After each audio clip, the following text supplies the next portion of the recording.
Welcome back, brothers and sisters. I am Braden. This is Langland Outdoors Academy, and thank you for stopping by. Alright, the content for the day.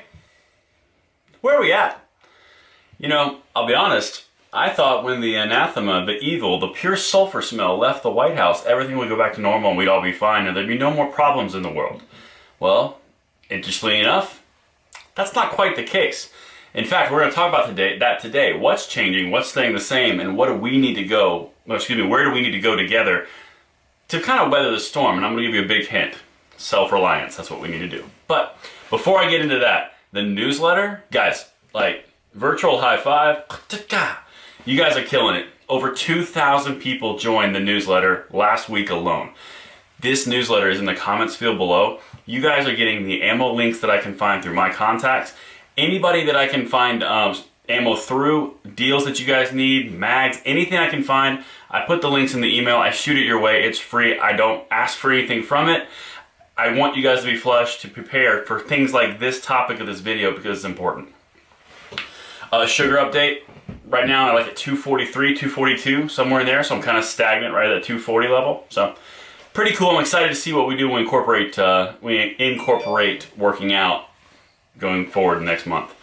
The big topic today, guys, on the inauguration day, January 20th, right? Remember how that one big person with the orange man with yellow hair was the problem?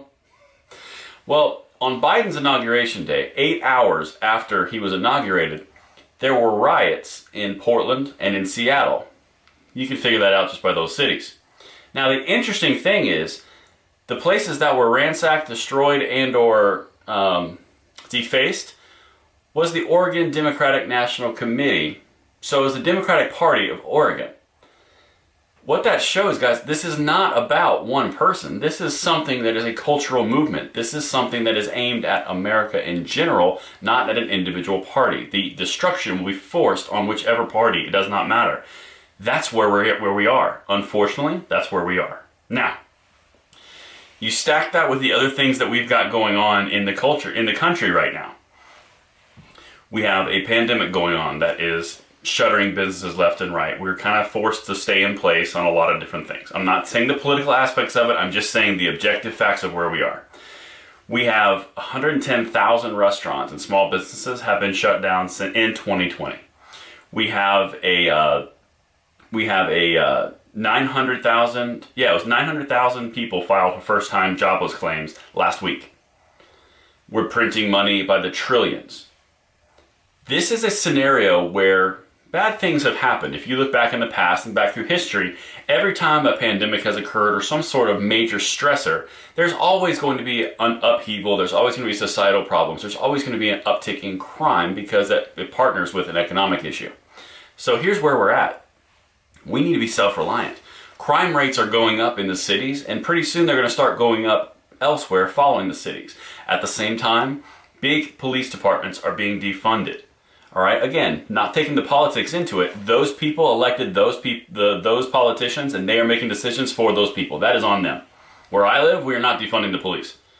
But again, that's their decision, that's their choice, that's their living environment. The big thing is, what are we going to do? Like, this is coming down to self-reliance and protecting ourselves. I'm not saying anyone's coming after you specifically.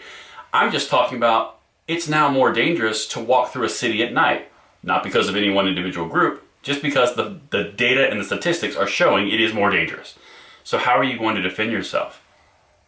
The Second Amendment. That's why we have this. And it boils down to self-reliance. This is about us taking our rights and our responsibilities for protection and self-preservation into our own hands, not giving it to someone else and hoping they show up. The police response time nationally is 10 minutes. Can you imagine all the things that can happen in 10 minutes? Guys, these are the things, and this is where we need to go as a culture. We need to start exhibiting the signs of self-reliance. I don't necessarily hope that the police are going to take 10 minutes or 20 minutes, because by the time they get there, I'm just telling them what happened, the situation is resolved. And if anyone says that the Second Amendment, this is a really good argument, by the way. If the Second Amendment is a problem, or having a firearm is a problem against, like for a risk for yourself by bringing a gun into the situation, then why do they call the police? The police bring guns in as the backup to their jurisdiction. So if that's the case, then what's the big issue? And that's where I really want to leave you guys with is, what do you guys think? We are, not only are we gun owners and we Second Amendment supporters, but how do we defend ourselves and get in the mindset to protect ourselves, to be in good shape, to be able to effectively defend ourselves, our families, and our properties? And that's the thing. I want to start that conversation and change that mindset for us. So overall, guys, self-reliance is back in. It's the new green on top of the Green New Deal. So it's new the red. You know what? It's the new cool. It's the new black. No. You know what? It's the new awesomeness. I hope this helps you out, guys. Let me know what you think about it in the comments below, and I will see you on the 23rd. This is Braden signing out.